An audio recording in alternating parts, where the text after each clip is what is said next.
Top quality और consistent performance के लिए सिर्फ सिल्वर पंप नाम याद रखना। નમસ્કાર, સમાચારો સાથે હું છું જયેશ। એજન્ડા એટ 9 માં આજે સૌપ્રથમ વાત ગરમીની કરીશું, જ્યાં છેલ્લા 24 કલાકને લઈને હવામાન વિભાગે મહત્વપૂર્ણ શક્યતાઓ વ્યક્ત કરી છે।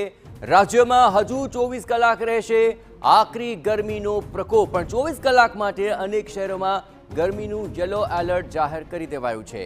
તેમાં ખાસ કરીને અમદાવાદ, આણંદ, કચ્છ, પોરબંદર અને સુરેન્દ્રનગરમાં યલો એલર્ટ જાહેર કરાયું છે અને 24 કલાક બાદ ગરમીથી આંશિક રાહત મળી શકે છે।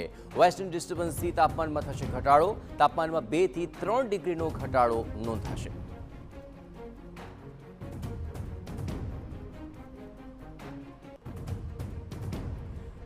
તો ગરમીનો પ્રકોપ હજુ પણ 24 કલાક રહેવાનો છે અને 24 કલાક માટે યલો એલર્ટ જાહેર કરાયું છે।